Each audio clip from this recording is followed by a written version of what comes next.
sekalian dirahmati Allah Subhanahu wa taala, kali ini kita akan bahas satu topik, satu sisi dari kehidupan Sayyidina Umar bin Khattab radhiyallahu anhu, yakni bagaimana perhatian beliau terhadap para perempuan, para wanita dan orang-orang yang melakukan kebaikan.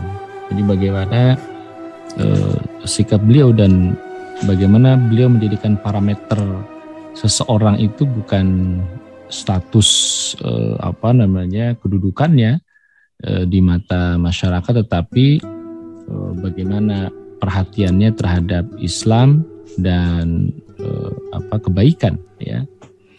Kita akan bahas satu persatu terkait dengan hal tersebut insyaallah. Bagian pertama kita akan bahas bagaimana perhatian serta perlindungan Sayyidina Umar terhadap para perempuan. Ini kalau nggak salah pertemuan yang ke-9 ya, pertemuan ke-9. Terus kalian rahmati Allah, Sayyidina Umar itu adalah seorang khalifah yang sangat memperhatikan kaum perempuan, ya, di tengah-tengah masyarakat, khususnya mereka atau orang-orang yang lanjut usia di kalangan para perempuan itu. Dan kemudian mereka memberikan Sayyidina Umar memberikan hak-hak mereka itu dan mencegah tindakan kezaliman terhadap para perempuan, ya. Serta juga memperhatikan keluarga yang kepala keluarganya pergi berjuang ke medan jihad. Itu sangat diperhatikan oleh Sayyidina Umar bin Khattab. Ya, suami-suami yang kemudian keluarga yang suaminya dia pergi jihad di jalan Allah Subhanahu wa taala karena dia sudah bahkan mempertaruhkan bukan hanya waktu, tenaga, bahkan nyawa. Nah, para wanitanya, ya, terutama para orang-orang ditinggal suaminya jihad itu sangat diperhatikan oleh Sayyidina Umar. Ya, juga sangat perhatikan hak-haknya para janda, sehingga ia pernah mengatakan, Sayyidina Umar pernah mengatakan bahwa demi Allah, kata beliau, bila Allah masih memberiku kesehatan, maka aku tidak akan membiarkan para janda di Irak yang jauh di sana itu membutuhkan bantuan seorang pun sesudah aku memberikan bantuan selama-lamanya, kata Umar.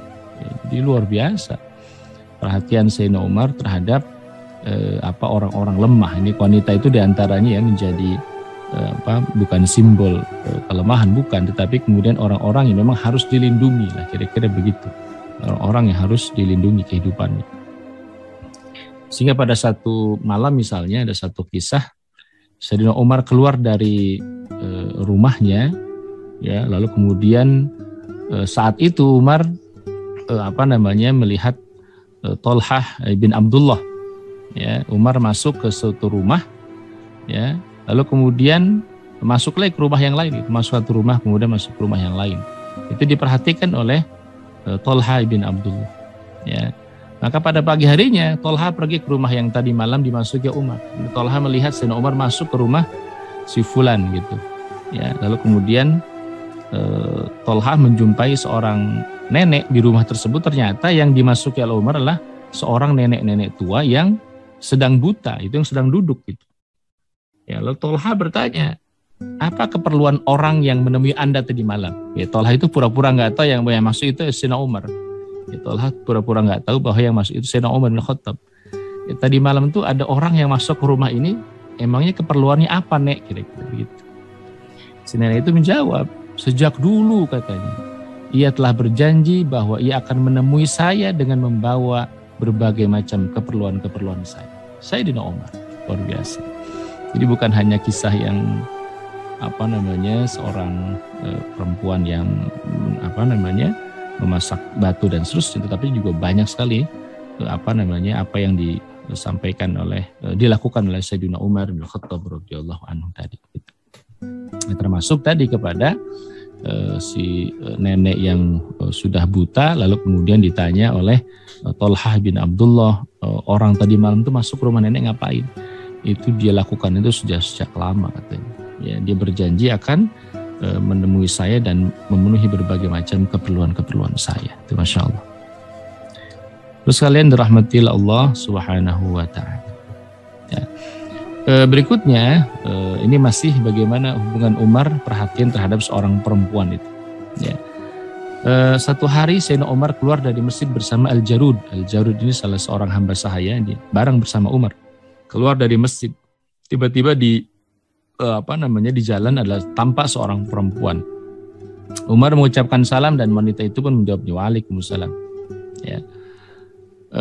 Lalu kemudian si perempuan itu mengatakan kepada Sayyidina Umar, wahai Umar, saya tahu dulu Anda dinamai Umair di pasar Ukaz. Saat itu Anda menakut-nakuti anak-anak kecil dengan tongkatmu. Lalu Anda dinamai Umar. Tidak lama kemudian Anda dinamai Amirul Mukminin. Bertakwalah Anda kepada Allah dalam memimpin rakyat. Ketahuilah siapa yang takut akan ancaman, niscaya yang jauh akan didekatkan padanya. Dan siapa yang takut pada kematian, niscaya ia akan khawatir umurnya digunakan untuk hal-hal yang sia-sia. Ini nasihat seorang perempuan. Nasihat seorang perempuan kepada Sayyidina Umar ketika berjalan. Umar berhenti, mengucapkan salam dan jawab. Dan wanita ini langsung mengucapkan nasihat. Masya Allah. Jadi sebenarnya ungkapan-ungkapan menyampaikan nasihat dari rakyat para pemimpin ini perkara yang biasa sebenarnya. Itu bukan perkara yang luar biasa. Jadi ketika ada rakyat menyampaikan kritiknya, unek-uneknya, harapannya, ya nasihatnya kepada pemimpin itu ya perkara yang sangat biasa. Bahkan pernah kejadian seperti ini. Umar berhenti di tengah jalan dinasihati oleh seorang perempuan. Nah, Al-Jarud ini seorang maula, seorang budak yang bersama dengan Umar itu bilang, ini Anda telah menyampaikan pesan terlalu banyak pada Amirul Mukminin. Nah, ini ajudan ya, maklum ya. Jangan banyak-banyak kalau menyampaikan pesan itu, kira-kira begitu ya. Anda terlalu udah menyampaikan pesan terlalu banyak nih kepada Amirul Mukminin. Ya, lalu kemudian Umar bilang kepada Al-Jarud, biarkan dia. Ya, apakah kamu kenal siapa wanita itu? Kata Umar bin Khattab. Lalu Umar mengatakan dia adalah Khawlah binti Sa'labah yang pengaduannya didengar oleh Allah Subhanahu wa taala. Khawlah binti Sa'labah yang pengaduannya didengar oleh Allah Subhanahu wa taala. Karena itu Umar lebih berhak mendengar ucapan. Ya, ini Masya Allah ya. Jadi nanti kisah tentang Khawlah ini saya akan bahas setelahnya. Siapa Khawlah sampai Umar bersikap seperti itu. Ya. Dalam satu riwayat kemudian disebutkan, Sayyidina Umar bin Khattab itu mengatakan, demi Allah seandainya dia berhenti sampai malam katanya, niscaya saya tidak akan beranjak pergi meninggalkan dia. Maksudnya kalaupun dia terus memberikan nasihat, menyampaikan sesuatu, saya tidak akan meninggalkan dia kecuali untuk menunaikan sholat. Seusai sholat saya akan kembali menemui dia. Ini kata Sayyidina Umar. Saking pentingnya ini orang yang memberikan nasihat kepada Umar. Seorang perempuan yang memberikan nasihatnya kepada Sayyidina Umar, memberikan masukan kepada Sayyidina Umar. Dalam riwayat lain disebutkan ini adalah Khawlah yang Allah menurunkan ayat berkaitan dengan dia. Ya, jadi kalau kita baca Quran surah Al-Mujadalah atau Al-Mujadilah ayat 1 sampai ayat 4 itu mengisahkan tentang kisahnya Khawlah dan suaminya. A'udzubillahi minasyaitonir rajim. Qad sami'allahu qawlan lati tujadiluka fi zawjiha wa tashtaki ila Allahi wallahu yasma'u tahawurakuma innallaha sami'un basir. Qad sami'allahu qawlan lati tujadiluka fi zawjiha. Sungguh Allah telah mendengar perkataan wanita tersebut. Dan dia Khawlah binti Sa'lab. Ya. Yang memajukan gugatan kepada kamu tentang suaminya. Allati tujadiluka fi zawjiha wa tashtaki ila Allah. Ya, dan kemudian yang mengadukan hal itu kepada Allah Subhanahu wa taala. Wallahu yasma'u tahawurakuma, dan Allah Subhanahu wa taala mendengar tahawurukuma innallaha sami'un basir. Sungguh Allah Maha mendengar lagi Maha melihat. Jadi ayat ini tuh 1 sampai 4 khusus itu merespon diantaranya doanya, harapannya, pengaduannya Khawlah binti Sa'labah kepada Allah Subhanahu wa taala. Makanya Umar ketika dihadang dalam tanda petik bertemu dengan Khawlah ini ngeri-ngeri sedap juga gitu ya. Ini jangan-jangan sampai dia ngadu sama Allah turun ayat gitu. Tapi nggak mungkin turun ayat kan, Rasulullah SAW sudah wafat, kira-kira begitu. Khawatir kemudian didengar pengaduannya Khawlah ini karena ajib mustajab ini perempuan ini gitu ya. Sampai-sampai kemudian ada ayat yang turun berkaitan dengan jawaban dari Khawlah dan suaminya itu. Nah, berkaitan dengan apa itu? Ya, yakni berkaitan dengan satu hari Khawlah berdebat dengan suaminya. Ya, suaminya Aus ibn Samit al-Ansari. Aus ibn Samit al-Ansari. Jadi persoalan rumah tangga, berdebat ya, suami istri Khawlah dengan suaminya Aus ibn Samit al-Ansari. Nah, sampai kemudian Aus ini terpojok oleh istrinya karena jengkel. Aus itu menzihar istrinya. Menzihar itu bersumpah menyamakan istri dengan ibunya. Nah, ini seorang yang melakukan zihar ini kepada istri itu bukan perkara yang gegabah gitu ya, nggak boleh gegabah ya, dan karena zihar itulah kemudian maka istrinya menjadi haram baginya selamanya. Ini misalnya kamu pokoknya menyamakan istrinya dengan orang tuanya, dengan ibunya, ya, maka kemudian istri tersebut haram baginya selamanya itu. Keduanya tidak boleh rujuk bahkan. Itu kalau sudah dizihar. Nah, berapa saat setelah itu Aus bin Samit dan Khawlah menyesal. Ya, karena ada ketentuan seperti itu bahwa suami yang telah menzihar istrinya dia tidak boleh kemudian rujuk gitu. Ya, padahal Khawlah ini masih punya anak kecil yang perlu dinafkahi gitu ya dan seterusnya. Ya, intinya dua orang ini menyesal. Singkat kisah, Khawlah mengadukan persoalan rumah tangga ini kepada Nabi SAW. Ya Rasulullah, suami saya telah begini dan seterusnya, telah terjadi kejadian begini, kata Nabi SAW. Ya kalian nggak boleh rujuk, kata Rasulullah SAW, karena itu zihar. Ya, dan waktu itu belum ada wahyu tentang hal tersebut, bolak-balik terus ya, Khawlah minta kepada Nabi SAW, tapi Nabi tetap tidak mengabulkan apa yang diminta oleh Khawlah tadi. Hingga akhirnya Khawlah mengadu kepada Allah, ya, ngadu kepada Rasul nggak diterima. Masya Allah, ini orang hebat luar biasa. Ngadu kepada Nabi, kata Nabi, ya sudah, itulah ketentuannya. Ya, kalian nggak boleh rujuk sama sekali, kata Nabi SAW. Ya udah deh, ya, karena Rasul aja ketentuan begitu, ya, ngadu aja langsung ke Allah. Gitu. Maka Khawlah ini langsung ngadu ke Allah, luar biasa. Apa kata Khawlah? Ya Allah, ya, ku adukan duka dan keadaanku yang berat ini padamu. Aku masih punya anak-anak yang masih kecil. Wahai Rasulullah, jika aku tinggalkan semua padanya, mereka akan terlantar. Maksudnya kalau mereka bercerai ya, tidak rujuk, akan terlantar. Jika aku yang merangkul semua, mereka akan kelaparan karena aku ya seorang perempuan, kira-kira begitu. Karena suamilah yang berikan nafkah. Ya Allah, aku mengadu padamu, maka turunkanlah wahyu kepada nabimu. Wow, luar biasa. Seorang perempuan intervensi kepada Allah Subhanahu wa taala. Maka turunkan wahyu kepada nabimu, kata Khawlah. Kata Khawlah sambil terus mengangkat tangan, mengangkat wajahnya ke langit, tidak berhenti terus. Masya Allah, yang doanya orang yang diijabah. Makanya Umar ketika melihat Khawlah ngeri-ngeri juga ya, takut doanya diijabah. Berat ya bagi Umar gitu ya. Ya, terus Khawlah ngangkat tangan, menengadahkan wajahnya ke langit, nggak berhenti. Ya Rabb, turunkan wahyu kepada nabimu, Masya Allah. Maka tidak berapa lama kemudian turun Al-Quran surah Al-Mujadalah 1-4 tadi. Ya, nah di antaranya Al-Mujadalah 1-4 itu menyebutkan bahwa siapa yang ingin narik zihar.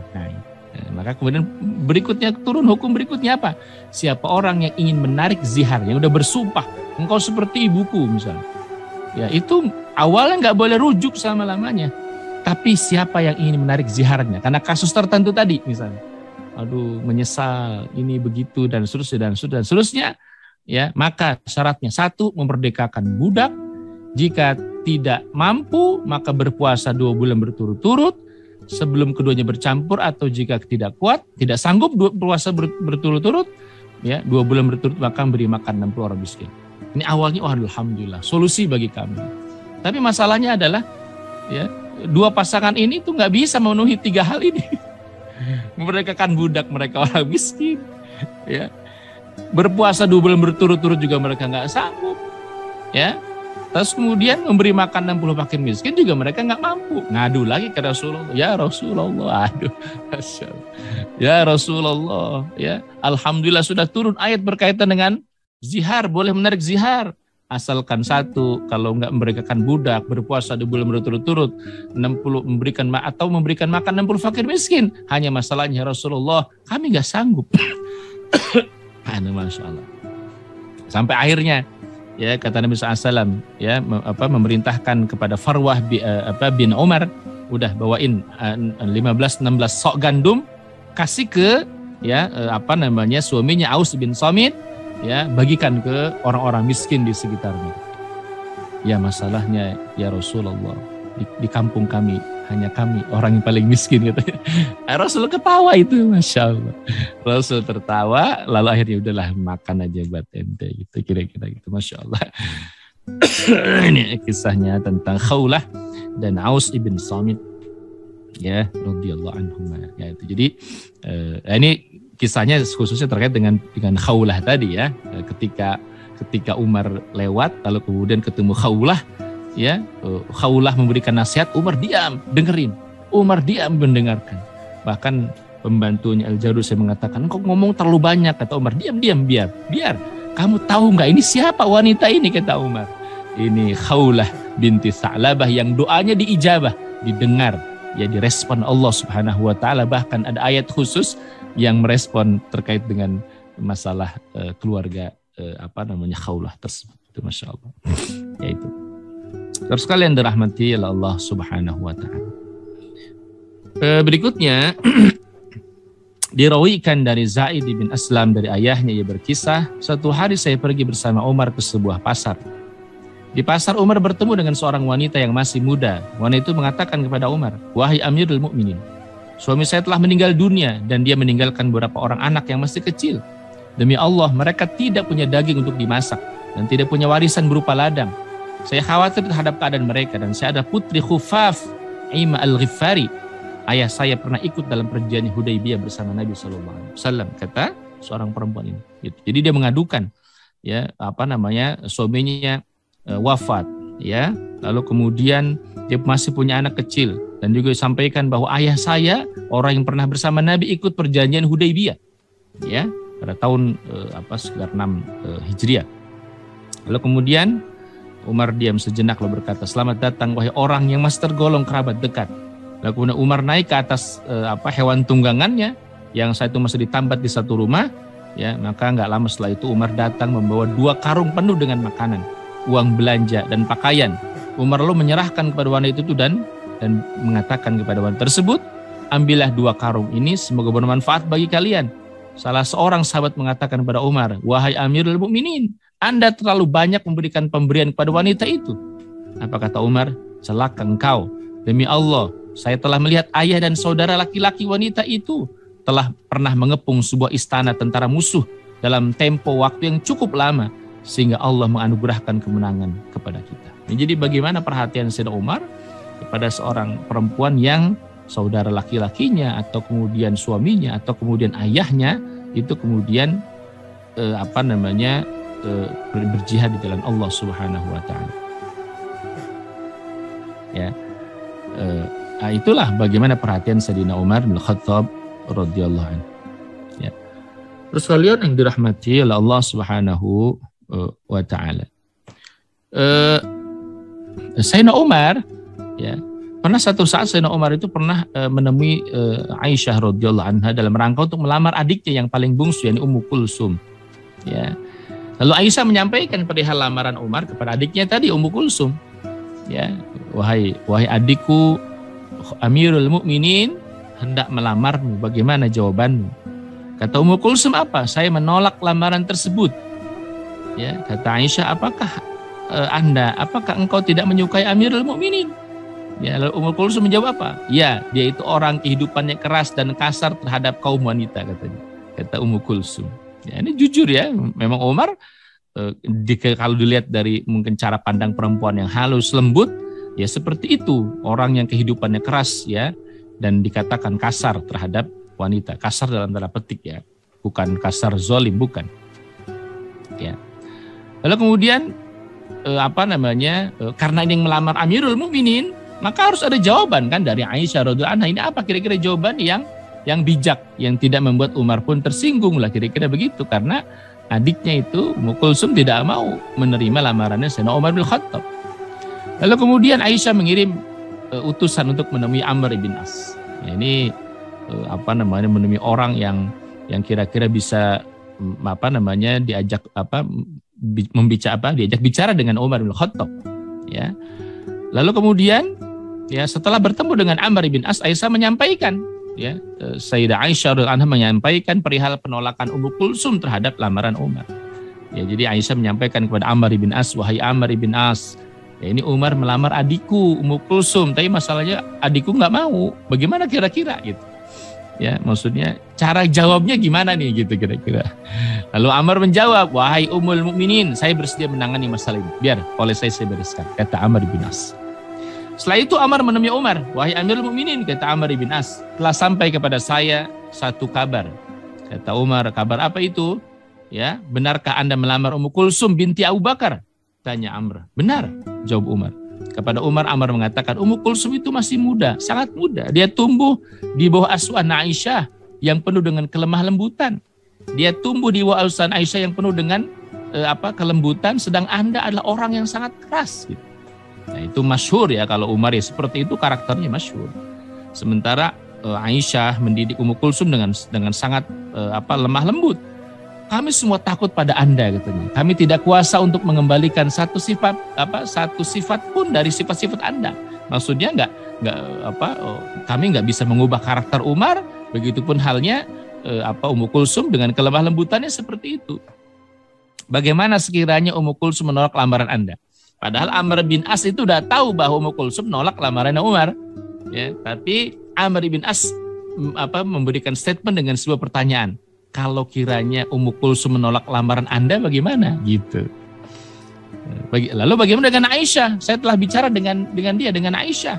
Kata Umar. Amr bin As menjawab, saya bersedia menyampaikannya kepada Aisyah, wahai Amirul Mukminin. Gitu. Nah, sekalian dirahmati Allah Subhanahu wa taala. Dalam berarti atas disebutkan bahwa Amirul Mukminin Umar bin Khattab melamar Ummu Kulsum tanpa ada paksaan, dan Ummu Kulsum menolak lamar Umar karena ada satu sebab. Ya, Umar rela menerima penolakan lamarannya dengan lapang dada karena ia tahu bahwa Islam tidak pernah memaksa seorang gadis untuk menikah dengan seorang laki-laki yang tidak disukainya. Ini masalah selera, itu bukan masalah Amirul Mukminin. Ya, enggak begitu juga. Kalau kemudian tidak menyukai, tidak menyukai gitu ya. Tidak menyukai itu bukan berarti tidak menyukai dia sebagai seorang sahabat Nabi, bukan. Ya, tidak ingin dinikahi itu maksudnya. Itu pilihan gitu. Ya, itu pilihan saja. Dan dalam berarti atas kita dapat mengetahui kepandaian diplomasi Amr bin As untuk dalam menyampaikan penolakan Ummu Kulsum terhadap lamaran Umar. Ya, kendati Amr sangat jeli dalam mengungkapkannya gitu ya. Bagaimana kalau jadi nggak mau Umar tersinggung gitu ya. Gimana cara Aisyah juga agak ragu menyampaikan kepada Umar ya, karena tahu karakter Umar, lalu kemudian Amr bin As lah yang mengambil alih itu gitu ya. Bagaimana kalau kemudian Ummu Kulsum nolak gitu ya. Itu saya udah ngomong kok ke Aisyah, biar saya menyampaikan kepada Aisyah, kira-kira begitu. Nah, akhirnya memang lamar Umar kemudian tidak diterima gitu ya, dan itu biasa ya, bahkan Umar sendiri adalah pembela hak-hak wanita ya dalam masalah laki-laki yang melamar mereka. Karena Umar pernah mengatakan begini, janganlah kalian paksa putri-putri kalian menikah dengan laki-laki yang buruk, karena sungguhnya mereka mencintai apa-apa yang kalian cintai. Ini bukan berarti Umar buruk ya, tapi maksudnya yang jangan kalian paksa putri-putri kalian itu menikah dengan laki-laki yang kalian nggak suka gitu, kira-kira begitu. Terus kalian yang dirahmati Allah Subhanahu wa taala. Ya. Berikutnya, nah ini juga ada kisah ya tentang seorang laki-laki yang ngobrol di jalan dengan seorang perempuan. Ya. Ketika Umar jalan di jalan gitu, tiba-tiba ia melihat seorang laki-laki sedang ngobrol dengan seorang perempuan. Umar itu refleks langsung mukul kepala laki-laki itu, tok gitu ya, dengan cemeti. Ya. Kata orang ini, ya Amirul Mukminin, wanita ini istri saya, bukan orang lain gitu. Dipikir mungkin orang lain gitu. Ini wanita ini istri saya, kata si laki-laki ini, bukan orang lain, kata laki-laki itu. Ya, kata Umar, lalu kenapa Anda berhenti di tengah jalan dan kalian berdua menimbulkan gibah kepada kaum muslimin? Ya, ngobrol di tengah jalan, ya seperti bukan suami istri lah, kira-kira begitu. Ini menimbulkan gibah di tengah kaum muslimin, kata Umar. Lalu laki itu menjawab, ya Amirul Mukminin, Sekarang kami berdua baru mau masuk kota Madinah. Kami berdua ini bermusyawarah tentang rumah yang akan kami singgah itu yang mana gitu. Dia ngobrol, kami sedang ngobrol ini gitu ya. Tapi ngobrol di tengah jalan. Ya, setelah itu Umar menyerahkan cemeti itu, ya cambuk itu kepada laki-laki itu berkata, balaslah tindakanku tadi, kata Umar. Umar ngaku salah.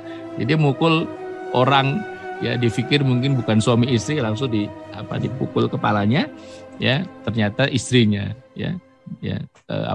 bukan orang lain. Ya kata Umar ini, ya balas tindakanku tadi wahai hamba Allah. Ya, balas tindakanku tadi wahai hamba Allah. Hal itu untuk Anda wahai Amirul Mukminin. Jawab laki-laki itu, maksudnya nggak mau lah. Ya, ambil dan balaslah, kata Umar. Sampai 3 kali laki itu menjawab hal itu untuk Allah Subhanahu wa taala. Itu maksudnya ya dia tidak mau mengambil membalas Sayyidina Umar bin Khattab radhiyallahu anhu, ya. Gitu.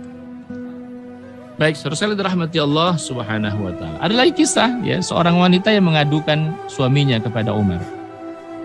Ada seorang wanita pernah datang menemui Umar bin Khattab dan berkata, wahai Amirul Mukminin, suami saya itu banyak sekali keburukannya dan sedikit kebaikannya.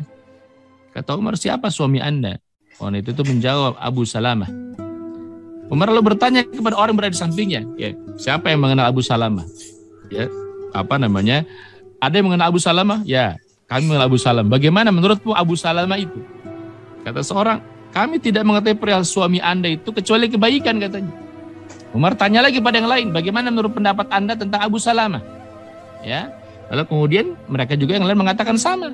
Ya, orang tersebut menjawab, Amirul Mukminin, kami tidak mengetahui kecuali apa yang telah Anda sampaikan tadi. Abu Salamah ini orang yang baik. Jadi tidak mungkin seperti itu terhadap istrinya, katanya. Ya, itu dia tanya kepada orang yang ada di sekitarnya. Kemudian Umar mengutus seorang utusan untuk memanggil Abu Salamah. Coba panggil Abu Salamah. Lalu Umar menyuruh wanita itu duduk di belakangnya, ya, sehingga nggak kelihatan itu. Tidak lama kemudian sang utusan datang bersama Abu Salamah. Lalu Abu Salamah datang, suaminya. Lalu Umar bertanya kepada Abu Salamah, wahai Abu Salamah, apakah Anda mengenal wanita ini di belakang saya ini? Siapa dia, wahai Amirul Mukminin?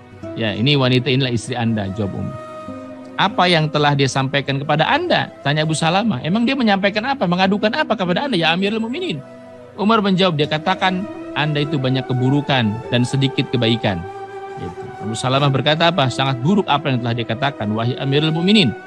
Demi Allah, dia termasuk istri saya yang paling banyak pakaiannya dan paling bagus rumahnya. Tapi unta miliknya sudah sedikit susunya. Nah, maksudnya ini kalimat majaz, ya. Suaminya itu sudah tidak lagi mampu melakukan hubungan suami istri, gitu ya, karena sudah tua. Abu Salamah sudah tua. Umar bertanya kepada wanita itu, apakah benar apa yang dikatakan suami Anda tadi? Benar apa yang dia katakan, jawab wanita tersebut, gitu ya. Jadi hanya karena masalah tersebut, bukan, padahal dia sudah berumah tangga sekian lama, ya, Lalu kemudian Umar mengambil mutiara dan memberikannya kepada wanita itu sambil berkata, wahai wanita yang memusuhi dirinya sendiri, kata Umar, Anda telah menghabiskan masa mudanya dan Anda telah makan hartanya, lalu Anda menuduhnya dengan sesuatu yang tidak ada padanya, kata Umar. Wanita itu menjawab, wahai Amirul Mukminin, dia telah menyedikitkan bagianku kali ini. Demi Allah, Anda tidak akan melihat saya lagi di tempat ini untuk duduk selama-lamanya. Maksudnya apa? Maksudnya saya tidak akan mengadukan lagi, ya, suami saya. Kemudian Umar menyuruh pembantunya untuk mengambil 3 helai pakaian. Umar mengatakan kepada wanita itu, bertakwalah Anda kepada Allah. Pergaulilah suami Anda yang sudah tua ini dengan baik. Umar lalu mengatakan kepada Abu Salamah, hendaklah Anda pun tetap mempergauli istri Anda dengan baik, kata Umar. Saya akan lakukan itu, wahai Amirul Mukminin, kata Rasulullah. Itu ya, Umar merespon pengaduan seorang perempuan tentang suaminya Abu Salamah, ya. Lalu kemudian diberikan solusi seperti itu, ya. Jadi diingatkan juga kepada wanita tersebut bahwa udah sekian lama berumah tangga, hanya karena satu hal ketika suami sudah tua, begitu ya, maka kemudian dia mengadukan itu kepada Sayyidina Umar bin Khattab radhiyallahu anhu. Ya, Umar mengingatkan, ya, wanita tersebut dan juga Abu Salamah. Saudara sekalian, dirahmati Allah Subhanahu wa taala, Umar juga sangat perhatian terhadap seorang perempuan yang punya jasa besar, terutama ya dalam hal ini misalnya ketika Umar menerima kabar bahwa 4 putranya Al-Khunsa. Nah, Al-Khunsa ini adalah ibu para mujahid, anaknya itu 4. Ya, laki-laki semua. Ya, satu saat ketika hendak terjadi perang, ya, Qadisiyah, ya. Pada saat itu melawan orang-orang Persia pada saat itu, Ya, awalnya si anak ini berembuk, ini siapa yang tinggal di rumah mendampingi ibu? Mereka berselisih, ingin semuanya jihad, ingin semuanya berangkat. Ya, harapan mereka 3 orang berangkat, 1 menemani ibunya di rumah. Ya, pada akhirnya apa? Udahlah, kita semua berlima berangkat. Akhirnya 4 orang putranya berangkat, Khon al-Khonsa, ibunya juga berangkat. Ya, tapi yang kemudian pergi jihad itu bertempurlah 4 putranya. Dan ya 4 putranya itu gugur, syahid ya sebagai syuhada dalam perang Qadisiyah. Dia mengatakan, ya berikanlah kepada al-Khonsa, kata Umar ya. Ini karena kemudian anaknya wafat, 4 anaknya wafat meninggal. Ya, kata Umar bin Khattab, berikanlah kepada Al-Khonsa gaji dari 4 putranya. Hendaklah kalian tetap memberikan gaji itu kepada dia sampai dia meninggal dunia, kata Umar. Al-Khonsa tetap menerima pemberian itu yang jumlahnya sebanyak 200 dirham dari setiap anak setiap bulan hingga dia wafat. 200 dirham dikali 4 berarti sampai 800 dirham setiap bulan sampai Al-Khonsa itu wafat. Itu bagaimana perhatian Sayyidina Umar terhadap orang-orang yang punya jasa besar ya terhadap Islam, ya, Masya Allah. Terus kalian yang dirahmati Allah Subhanahu Wa Taala, ya, ini juga pernah Umar ya, dari Baitul Mal memberikan modal dagang untuk Hindun binti Utbah. Sebelum nikah dengan Abu Sufyan, Hindun pernah menikah di masa jahiliyah dengan Hafs ibn al-Mughirah, pamannya Khalid ibn Walid. Hindun adalah wanita Quraisy yang paling cantik dan cerdas, dan juga sangat keras sekali. Hindun pernah meminjam modal usaha kepada Umar yang diambil dari Baitul Mal sebesar 4.000 dirham. Hindun lalu pergi berniaga ke daerah Kalb. Di sana ia menekuni dunia dagang. Suatu hari ia menemui putranya Muawiyah yang saat itu sudah menjadi gubernur di wilayah Syam. Ia mengatakan kepada Muawiyah putranya, "Wahai putraku, sungguh Umar hanya bekerja untuk Allah Subhanahu Wa Taala semata." Itu maksudnya adalah begitu luar biasa perhatian Umar ya terhadap para perempuan yang ingin berusaha dan seterusnya gitu ya. Kebetulan Hindun ya di masa-masa akhirnya itu kemudian dia berfokus untuk kemudian berdagang dan diberikan modal dari Baitul Mal sebanyak 4.000 dirham dan Hindun sangat mengucapkan terima kasih kepada Sayyidina Umar yang sangat adil dalam hal memimpin gitu. Pada masa pemerintahan Khulafaur Rasyidin ya, kaum wanita itu betul-betul memiliki kedudukan yang sangat mulia. Bahkan Islam tak meninggikan derajat kaum perempuan. Pada masa Khulafaur Rasyidin kita menyaksikan kaum wanita menggeluti berbagai macam pemikiran sastra dan perdagangan. Seperti misalnya Aisyah, Ummu Salamah, Habibah binti Ummi Habibah, Urwah binti Quraiz, bin Abdus Syams, Asma binti Salamah At-Tamimiyah. Mereka semua pandai dalam bidang hadis, fikih, sastra dan fatwa. Selain mereka ada yang mahir dalam bidang syair seperti Al-Khonsa dan Hindun binti Utbah. Umar adalah pemimpin yang mengetahui keutamaan seorang kaum wanita. Wanita adalah makhluk yang dapat merasakan, menganalisis, dan berpikir. Selain bermusyawarah dengan kaum laki-laki, Umar juga sering bermusyawarah dengan kaum wanita. Umar biasa mendahulukan pendapatnya Asy-Syifa binti Abdullah. Ya, apa yang lain hendak dicari kaum wanita selain Islam? Bila Amirul Mukminin ya mengajak mereka bermusyawarah dalam urusan negara. Ya, di antara wanita yang sering dimintai pendapat oleh Umar Asy-Syifa binti Abdullah. Asy-Syifa ini wanita yang di antara wanita yang istimewa pada masanya. Karena apa? Karena ada sekian banyak orang yang tidak bisa membaca saat itu, hanya Asy-Syifa binti Abdullah yang bisa membaca gitu. Ya, jadi kita tahu ya derajat jangankan perempuan, laki-laki aja banyak yang nggak bisa baca pada zaman itu. Ya, apalagi perempuan lah kira-kira begitu. Ini Asy-Syifa binti Abdullah sudah pandai membaca. Ya, artinya ketika dia masuk Islam, dia menjadi orang yang sangat pintar, yang cerdas. Ya, menghafal sekian banyak hadis Nabi SAW. Ya, maka kalau kita lihat ya pada masa perintahan Sayyidina Umar bin Khattab, Asy-Syifa itu menjadi salah seorang yang ditugasi Umar untuk mengawasi pasar, itu Asy-Syifa. Ya, ini diantara perempuan yang langka karena kepintaran, kecerdasan, karena pasar itu ya berhubungan dengan banyak hal kan, banyak timbangan, banyak takaran, banyak timbangan, banyak kemudian melihat ini apakah barang ini bagus, berkualitas bagus atau tidak, barang ini palsu atau bukan, kira-kira begitu. Nah, Asy-Syifa yang ditugasi oleh Umar bin Khattab untuk mengawasi pasar. Bayangin, perempuan. Ya, kenapa? Karena kepintaran, kecerdasan. Ya, karena kepintaran. Jadi kalau ada yang bilang misalnya Islam itu memposisikan perempuan itu pada derajat yang kelas 2 dan seterusnya, sama sekali tidak benar. Ya, hanya memperbolehkan perempuan misalnya ada di rumah saja misalnya. ya, walaupun tentu dibatasi ya dalam urusan tertentu gitu ya, tapi maksudnya framing yang kemudian dibentuk itu kan perempuan dalam Islam itu ya begitu saja gitu ya. Tetapi kemudian kalau kita lihat bagaimana kiprah Asy-Syifa dan bagaimana Umar menugasi Asy-Syifa binti Abdullah untuk mengawasi pasar ya, itu menunjukkan bahwa orang-orang yang punya prestasi juga diposisikan pada tempat yang pas gitu. Ya walaupun tetap ya posisi utama seorang perempuan adalah ummun wa rabbatul bait. Terus kalian dirahmati Allah Subhanahu wa taala. Umar memposisikan dirinya sebagai kepala keluarga bagi wanita-wanita yang suaminya pergi berjuang ke medan perang. Umar mengetuk pintu rumah mereka dan bertanya, "Apakah kalian butuh sesuatu? Siapa di antara kalian hendak membeli sesuatu? Saya tidak ingin kalian tertipu dalam transaksi jual beli," kata Umar. "Saya tidak ingin kalian tertipu dalam Umar membelikan berbagai macam kebutuhan mereka di pasar. Ya. Siapa di antara mereka yang tidak memiliki uang untuk membeli sesuatu, maka Umar membelikannya dengan uangnya sendiri." Masya Allah. Jadi Umar sangat perhatian. Dari suami-suami yang jihad pergi berjuang ke medan jihad, maka Umar sangat memperhatikan ya istri-istrinya tadi. Kenapa? Karena suaminya itu ya sedang berjihad, maka otomatis tidak bisa berusaha. Maka yang menjamin adalah negara. Umar sangat perhatian terhadap mereka itu. Ya, Masya Allah. Bila ada utusan datang dari medan perang membawa surat dari suami mereka, maka Umar langsung mengantarkan surat tersebut ke rumah-rumah mereka dan berkata, "Suami kalian sekarang sedang berjuang di jalan Allah dan kalian berada di wilayah Rasulullah SAW. Apakah ada di antara kalian yang bisa membaca surat ini?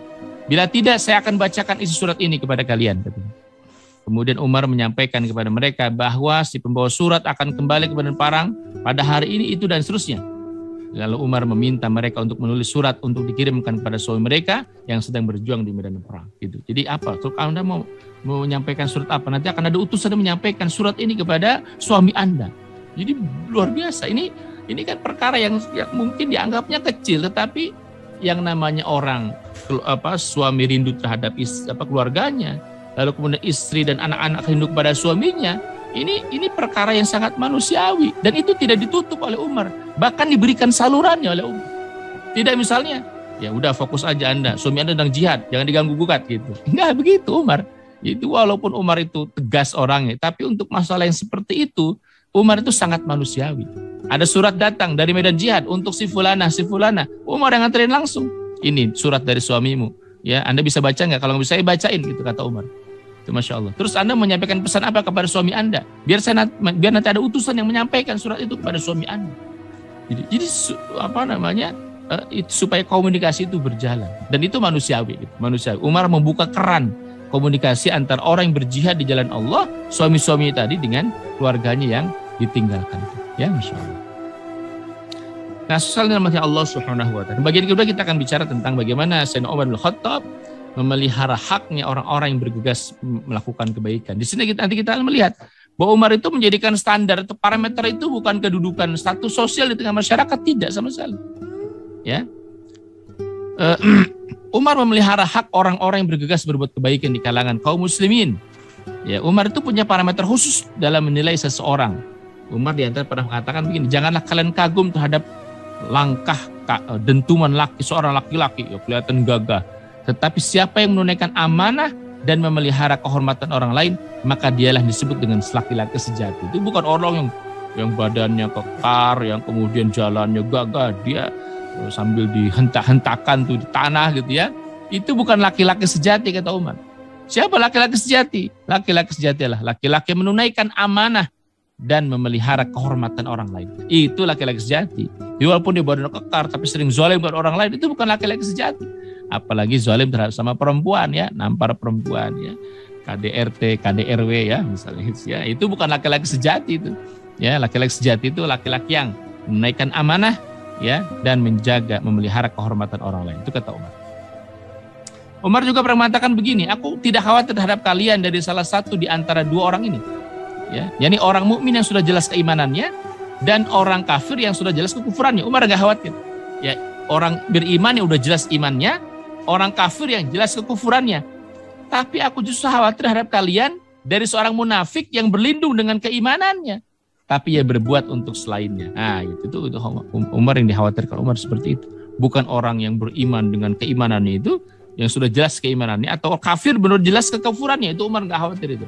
Karena sudah jelas ini beriman, ini kufur. Tapi yang dikhawatir kalau Umar adalah ya seorang munafik yang berlindung dengan keimanan. Ya, padahal dia munafik, ya, tapi kemudian dia poles itu dengan keimanan. Ya, ini seolah dia seorang Muslim yang baik, ya, tetapi padahal dia sebenarnya orang munafik. Satu hari Umar menanyakan tentang perihal seorang laki-laki yang memberikan kesaksian di hadapannya. Jadi ada seorang laki-laki yang memberikan satu kesaksian di hadapan Umar. Umar ingin tahu apakah ada seorang yang memberikan rekomendasi atau informasi tentang laki-laki itu. Seorang laki-laki mengatakan kepada Umar, saya bersedia memberikan kesaksian untuk dia dan memberikan rekomendasi tentang dia, wahai Amirul Mukminin. Jadi seorang datang, ya, tahu nggak, kamu kenal nggak dengan dia, kira-kira begitu, kata Umar bin Khattab. Saya bersedia memberikan kesaksian untuk dia dan memberikan rekomendasi tentang dia, katanya. Ya, kata seseorang tadi. Ya, terus Umar tanya, apakah Anda tetangga dia? Tanya Umar, bukan. Ya, apakah Anda pernah bergaul dengan dia? Ya, sehingga Anda mengetahui keadaan dia dengan baik? Ya, kata Umar, nggak pernah. Ya, lalu kemudian apakah Anda pernah berpergian bersama dengan dia? Apakah Anda pernah safar bareng dengan dia? Karena biasanya safar bepergian dengan seorang itu adalah secara parameter seorang. Ya, Umar bertanya begitu, kata dia nggak pernah. Ya, boleh jadi Anda hanya pernah melihat dia sholat dalam masjid saja, kata Umar. Ya benar, katanya. Ya, pergilah karena Anda tidak mengenal dia sebenarnya. Jadi hati-hati. Jadi yang namanya kenal itu, ingat ini makanya dalam Islam ini salah satu cara seseorang dikatakan mengenal si fulan atau si fulan itu, apakah sudah pernah safar bersama-sama ataukah belum gitu. Kalau sudah pernah safar minimal 3 hari itu pasti akan ketahuan. Ya, kalau 1 hari orang itu bisa jaim, 2 hari masih bisa jaim. Ya. Kalau sudah 3 hari itu udah terbuka semuanya. Ya, aslinya itu keluar. Ya, bagaimana dia apalagi bagaimana di perjalanan. Orang ini egois apa enggak? Orang ini perhatian apa tidak, dan seterusnya. Itu terlihat ketika safar. Ya, terlihat ketika safar. Maka Umar ketika ingin bertanya tentang seseorang, ya, itu ditanya dari temannya tadi, tapi ditanya oleh Umar, ya, Anda pernah bersama-sama dengan dia atau tidak? Kata, belum pernah. Tetangganya bukan. Pernah safar bareng sama dia? Bukan. Anda nggak cocok. Anda nggak layak memberikan kesaksian buat dia. Kenapa? Anda nggak mengenal dia berarti. Kalau cuman melihat dia sedang sholat di masjid, itu Anda belum mengenal dia. Masya Allah, ya, sampai begitu Umar. Ya, nah ini parameter juga termasuk diantaranya kalau mau bersyirkah misalnya, atau mau berusaha, mau berbisnis dengan seseorang, untuk mengenal seseorang, ya, minimal harus menyelami tadi. Ya, kalau sudah Anda bergaul panjang lama, sudah bersafar beberapa hari, minimal 3 hari dengan orang tersebut, maka Anda akan mengenal karakter orang tersebut sesungguhnya bagaimana gitu. Nah, tidak ada yang disembunyikan. Biasanya kalau sudah safar bersama. Sekalian dirahmati Allah Subhanahu wa taala. Diriwayatkan dari Adi bin Hatim, ia berkisah, saya pernah menemui Umar bersama beberapa orang dari anggota kaumku. Nah, Adi bin Hatim ini kebetulan adalah sebelum masuk Islam pun dia adalah seorang tokoh, ya, dari suku Ta'i, ya, seorang tokoh dari suku Ta'i. Saat itu Umar sedang memberikan pemberian sebesar 2.000 dirham dari hasil pungutan zakat dari suku Ta'i. Ya, suku Ta'i itu sukunya Adi bin Hatim, kepada seorang laki-laki, dan ia berpaling dari muka saya. Ya. Saya coba menemui Umar, tapi ia berpaling dari muka saya, kata Adi bin Hatim. Saya bertanya, ya Amirul Mukminin, apakah Anda mengenal saya? Umar tersenyum dan menjawab, ya demi Allah, saya mengenal Anda, kata Umar. Anda beriman dikala mereka kafir, Anda hadapi musuh dikala mereka mundur, dan Anda penuhi janji dikala mereka khianat. Hasil pungutan zakat pertama yang membuat wajah Rasul dan para sahabat berseri-seri adalah hasil pungutan zakat dari suku Ta'i. Ini sukunya Adi bin Hatim. Ya, Andalah orang yang membawa hasil pungutan zakat itu kepada Rasulullah Shallallahu Alaihi Wasallam. Maksudnya Adi bin Hatim itu kok Umar selalu memalingkan muka, bukan itu, ya, karena Umar saat itu kan sedang memberikan hasil zakat sebanyak 2.000 dirham tadi kepada seorang laki-laki, kepada seorang laki-laki yang berhak menerimanya pada saat itu.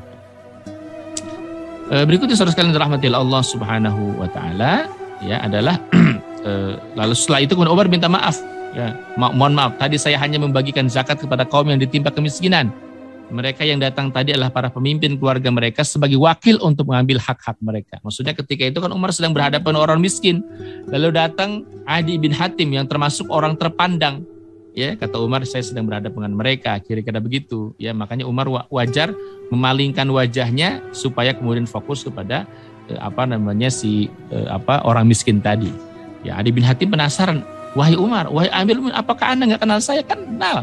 Ya, kenal. Ya, Anda ini orang yang terpandang. Ya, Anda sudah beriman dikala mereka sedang kafir. Ya, bahkan hasil pungutan zakat dari suku Anda, suku Toing itu, ya, yang kemudian wajar membuat Rasulullah SAW gembira luar biasa karena saking banyaknya. Terus kalian dirahmatilah Allah Subhanahu wa taala. Ya. Ini juga kisah yang luar biasa ya. Ya, ini kisahnya bagaimana Umar memperlakukan Abdullah ibn Hudzafah as-Sahmi. Ya, ini salah seorang sahabat Nabi SAW yang dia pernah ikut bergabung dengan pasukan untuk menaklukkan Romawi pada saat itu. Pasukan Romawi pernah menawan sahabat mulia Abdullah bin Hudzafah as-Sahmi. Ya, pernah satu saat ada seorang sahabat yang tertawan oleh pasukan Romawi. Mereka membawa Abdullah ke hadapan Raja Romawi. Lalu Raja Romawi mengatakan kepada Abdullah, masuklah Anda ke dalam agama Nasrani. Tawanan ini karena ditawan oleh Romawi, diajak masuk Kristen, diajak masuk Nasrani. Ya, Anda masuk agama Nasrani, niscaya aku akan melibatkan Anda dalam kerajaanku. Mau posisi apa, mau jabatan apa, dan Anda akan kunikahkan dengan putriku, kata pembesar Romawi tadi. Ya, pokoknya Anda kalau mau masuk Nasrani, Anda mau pilih posisi apapun silakan, dan aku nikahkan dengan putriku. Lalu Abdullah bin Hudzafah as-Sahmi mengatakan, seandainya Anda menyerahkan kepada saya semua yang Anda miliki dan semua yang dimiliki bangsa Arab dengan syarat saya murtad dari agama Muhammad dan sekejap, maka saya tidak akan pernah melakukannya, kata Abdullah. Kalau Anda tidak mau, maka aku akan membunuhmu, kata pembesar Romawi tadi. Terserah Anda, kata Abdullah. Setelah itu pembesar Romawi tadi menyuruh pembantunya untuk menggantung Abdullah di tiang salib dan menyuruh juru tembak untuk memanah di dekat kedua tangan dan kakinya Abdullah ibn Hudzafah as-Sahmi. Abdullah terus ditawari, pokoknya sok silakan dipancang di tiang salib sambil ditakut-takuti. Oke, ya, sebelum kami akan mengeksekusi Anda, silakan. Mau masuk agama Nasrani atau tidak? Terus Abdullah ditawar untuk masuk agama Kristen, agama Nasrani. Tapi Abdullah ibn Hudzafah as-Sahmi langsung terus menolak. Kemudian sang pembesar Romawi tadi menyuruh pembantunya menurunkan Abdullah dari tiang salib. Turunin. Ya, mungkin ini kurang menyeramkan ya. Digantung di tiang salib, disuruh masuk Nasrani, nggak mau juga. Ya, turunin. Ya, kita buat eksekusi yang lebih menyeramkan. Apa itu? Setelah itu si pembesar Romawi menyuruh pembantunya mengambil kuali yang besar yang terbuat dari tembaga. Kuali itu dipanaskan, kemudian para tawanan dan pasukan kaum muslimin didatangkan, dilemparkan ke dalam kuali itu satu persatu. Bayangin. Di kuali besar diisi air, dipanaskan, lalu kemudian apa? Para tawanan kaum muslimin didatangkan dan dilempar ke dalam kuali tersebut. Abdullah menyaksikan langsung peristiwa tersebut. Teman-temannya diperlakukan seperti itu. Lalu Abdullah kembali ditawari untuk masuk agama Nasrani, tapi dia tetap tolak. Ya, Raja besar Romawi ini lalu kemudian memerintahkan untuk melempar Abdullah ke dalam kuali tersebut. Tapi Raja menunda sampai besok hari. Ya, nanti giliranmu ya, tapi besok katanya. Ya, ini supaya untuk menunggu. Ini goyang nggak nih hatinya? Karena ini orang-orang pilihan ya. Goyang nggak kira-kira Abdullah bin Hudzafah as-Sahmi ini? Lalu kemudian Abdullah menangis dalam doanya, dia mengatakan, ya Allah, hamba menangis hanya karena diri hamba sendiri yang akan dilempar ke dalam kuali ini esok pagi. Hamba ingin agar engkau menghukum mereka sebanyak rambut yang ada dalam tubuhku. Jadi tidak menangisi apa yang kemudian akan terjadi, tapi dia minta pada Allah agar Allah menghukum orang yang telah menghukumnya tadi sebanyak rambut yang ada dalam tubuhnya tadi. Ya. Dalam beberapa riwayat disebutkan bahwa Abdul dipenjara dan tidak diberi makan dan minum dalam tempo beberapa hari. Lalu ia diberi minum khamr dan daging babi, tapi ia tidak mau memakan dan minumnya. Kemudian dipanggil, pembesar Romawi mengatakan, mengapa Anda tidak mau makannya? Lalu Abdullah mengatakan, makanan itu tidak halal, ya, aku makan. Lalu raja mengatakan, ini udah sekian banyak, udah ditakut-takuti ini, kemudian disalib, ya, mau hendak disalib pun nggak gentar, mau direbus juga kemudian nggak gentar. Akhirnya kemudian Raja Romawi kemudian melemah. Kalau begitu begini, ini untuk menunjukkan sebenarnya apa? Untuk menunjukkan bahwa orang itu tunduk pada pembesar Romawi tadi gitu. Lalu si Raja Romawi itu mengatakan, ciumlah kepala saya dan saya akan membebaskan Anda. Gitu. Hanya untuk menunjukkan ketundukan saja sebenarnya. Ya, si pembesar Romawi itu hanya ingin menunjukkan ketundukan seorang Muslim kepada dia saja. Ya. Terus Abdullah bin Hudzafah As-Sahmi mengatakan, apakah Anda juga akan membebaskan semua tawanan kaum muslimin kalau saya mencium kepala Anda? Jadi bukan cuma saya yang dibebaskan. Kalau saya cium kepala Anda, apakah Anda bisa membebaskan semua tawanan atau tidak? Kalau cuma saya, no. Tapi kalau semua tawanan, saya cium kepala Anda, kata Abdullah. Lalu si pembesar Romawi itu mengatakan, ya, saya akan bebaskan deh semuanya. Agar supaya dia menunjukkan ketundukan kepada sang raja tadi. Lalu Abdullah mencium kepala sang raja, ya, dan raja pun akhirnya membebaskan dia dan semua tawanan kaum muslimin. Setelah kembali itu Abdullah ibn Hudzafah As-Sahmi kembali ke Madinah, Umar mengatakan, ya, dan setelah mengetahui kisahnya itu, apa kata Umar? Wajib bagi setiap muslim untuk mencium kepalanya Abdullah bin Hudzafah, dan aku yang memulainya, kata Umar. Umar berdiri lalu mencium kepalanya Abdullah bin Hudzafah As-Sahmi. Masya Allah, tuh Umar. Hanya gara-gara apa? Dengan ciuman karena Abdullah bin Hudzafah As-Sahmi mencium kepalanya Kaisar Romawi, itulah yang membuat tawanan kaum muslimin dibebaskan. Ya, makanya Umar, wajib kaum muslimin mencium kepalanya Abdullah bin Hudzafah, dan aku yang akan memulainya, kata Umar. Masya Allah, itu Umar. Jadi Umar luar biasa perhatian terhadap orang-orang yang punya jasa besar terhadap Islam. Ya, sampai begitu rupa memuliakan mereka, gitu ya, sampai mana ada Umar mau mencium kepala seorang, ya, kecuali dia punya jasa besar, ya. Nah, itu hanya dilakukan Umar terhadap Abdullah ibn Hudzafah As-Sahmi. Terus ini dirahmati Allah Subhanahu wa taala. Ya, ini kisah juga terkait dengan bagaimana bagaimana perlakuan Umar terhadap orang yang dimuliakan Nabi SAW. yakni apa? Uwais ibn Amir, atau yang masyhur dikenal dengan Uwais al-Qarni, ya, karena di suku Qarn di Yaman. Satu saat ketika Umar didatangi pasukan bala bantuan dari Yaman, ada pasukan bala bantuan dalam jihad fisabilillah dari Yaman, ia bertanya kepada mereka. Ya, ini karena Umar tahu ini pasukan bantuan datang dari Yaman, Umar nanya, apakah ada di antara kalian orang yang bernama Uwais bin Amir? Hingga akhirnya Umar menemui Uwais. Apakah Anda Uwais bin Amir? Muncul tuh, Uwais bin Amir. Kata Umar, iya benar, ya, saya Uwais. Apakah Anda berasal dari kabilah Murad, dari suku Qarn? Kata Umar, iya benar, jawab Uwais. Apakah Anda pernah menderita penyakit kusta? Lalu penyakit kusta yang Anda derita itu sembuh kecuali tempat seluas mata uang logam dirham? Kata Umar, iya benar, kata Uwais. Apakah Anda masih memiliki seorang ibu? Kata Umar, iya benar, jawab Uwais. Berarti orang inilah yang dicari oleh Umar. Ya, dari sekian banyak ciri-ciri tadi, dari suku Qarn, lalu kemudian ada penyakit kusta dan seterusnya, dia masih punya ibu. Oh betul, ini berarti orang yang sedang dicari oleh Umar. Ya. Seterusnya dirahmati Allah Subhanahu wa taala. Umar berkata, aku pernah mendengar Rasulullah SAW bersabda, akan datang kepada kalian Uwais bin Amir bersama pasukan bantuan dari kabilah Murad, lalu dari suku Qarn. Dulu ia pernah ditimpa penyakit kusta, lalu penyakitnya sembuh kecuali tempat seluas mata uang dirham. Ia adalah anak yang berbakti kepada ibunya. Bila Anda bisa mohon agar dia bersedia mohon ampunan untukmu, maka lakukanlah. Waktu itu ada Umar bin Khattab, kalau nggak salah ada Ali bin Abi Thalib juga. Kalau engkau bila Anda bisa mohon agar dia bersedia mohon ampunan untukmu, maka lakukan.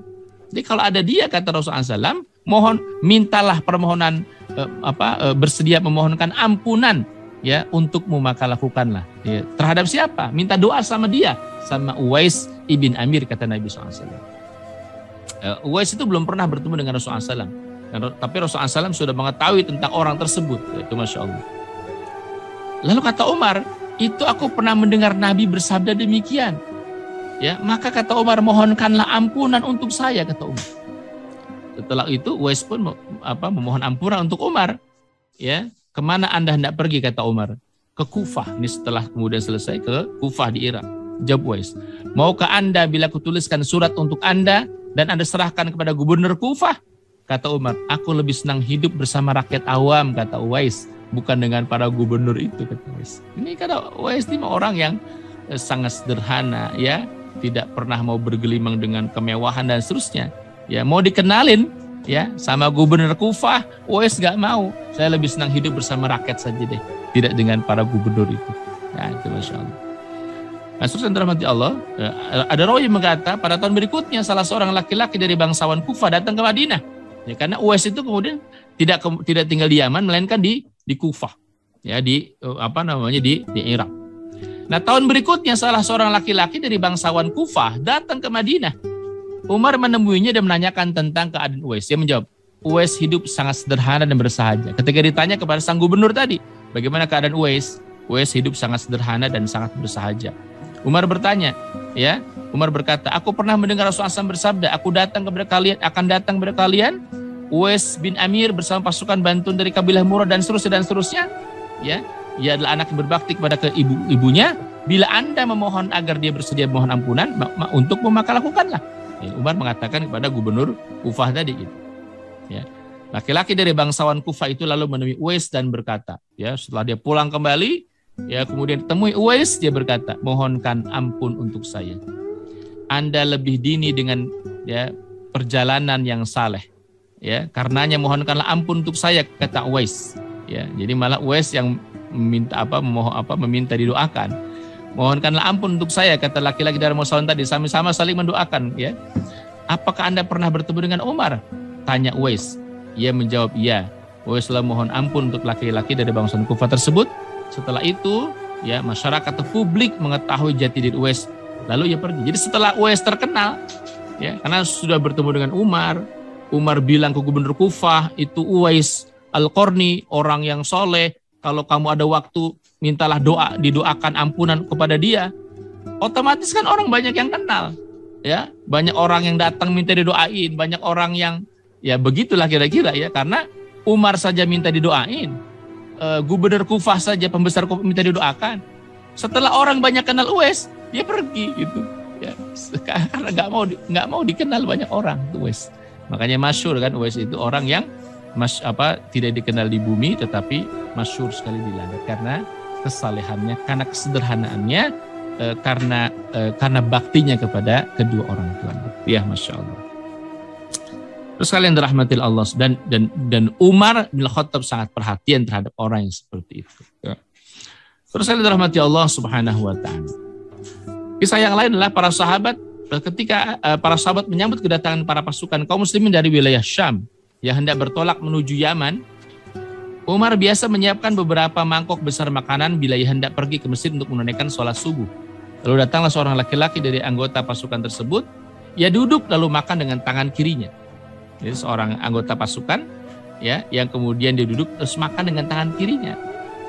Kata Umar, makanlah dengan tangan kananmu, kata Umar. Laki-laki itu tidak menjawab. Umar kembali menyuruh laki-laki itu agar dia makan dengan tangan kanannya. Laki-laki itu menjawab, wahai Amirul Mukminin, tangan kanan saya sedang sibuk mengerjakan sesuatu, katanya.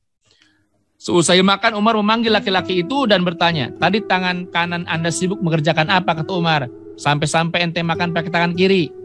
Ya, laki-laki itu mengeluarkan tangan kanannya dan ternyata tangan kanannya sudah putus.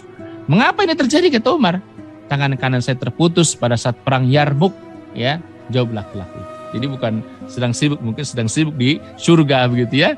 Tangan kanan saya sedang sibuk mengerjakan sesuatu, kata laki-laki tersebut. Padahal tangan kanan sudah putus pada saat perang Yarmuk. Lalu, ya, sesuai rahmati Allah. Lalu lantas siapa yang membantu Anda berwudu? Kalau tangan Anda putus, lalu Anda wudunya gimana? Ya, saya berwudu dengan tangan kiri saya. Kemudian Anda hendak pergi kemana, kata Umar? Ya, saya hendak pergi ke Yaman. Ya, saya ingin mengunjungi ibu saya yang belum pernah kulihat sejak berapa tahun. Ya, setelah itu Umar memberi laki-laki itu seorang pembantu dan 5 ekor unta dari hasil pungutan zakat. Jadi dikasih oleh Sayyidina Umar bin Khattab terhadap orang yang pernah juga punya jasa besar, ya, ini apa? Tangannya sampai terputus pada perang Yarmuk, maka diberikan pembantu oleh Umar untuk membantu berbagai macam kebutuhannya dan 5 ekor unta dari hasil pungutan zakat. Masya Allah. Ya. Umar, bagaimana perhatian Umar itu terhadap orang-orang yang punya jasa besar di dalam Islam. Ya. Terus kalian dirahmatilah Allah Subhanahu wa Ta'ala. Ada juga kisah bagaimana perhatian Umar terhadap orang-orang yang pernah berjasa besar terhadap Islam. Yakni ketika apa? Ketika para tentara kaum muslimin mengambil bagian mereka dari harta rampasan perang di hadapan Umar. Jadi setelah pasukan kaum muslimin selesai jihad, lalu kemudian mereka mengambil harta rampasan perang di hadapan Umar. Umar menegakkan kepalanya dan melihat seorang laki-laki yang di wajahnya terdapat bekas luka tikaman. Ada bekas luka tikaman di mukanya. Umar bertanya kepada orang yang berada di sekelilingnya. Mereka menyampaikan kepada Umar bahwa laki-laki itu terkena tikaman dalam perang yang Umar juga ikut di dalamnya. Ya, ketika Umar bertanya, itu siapa orang tersebut? Orang tersebut adalah orang yang pernah ditikam dan Anda juga pernah ada dalam perang tersebut, kata yang lain.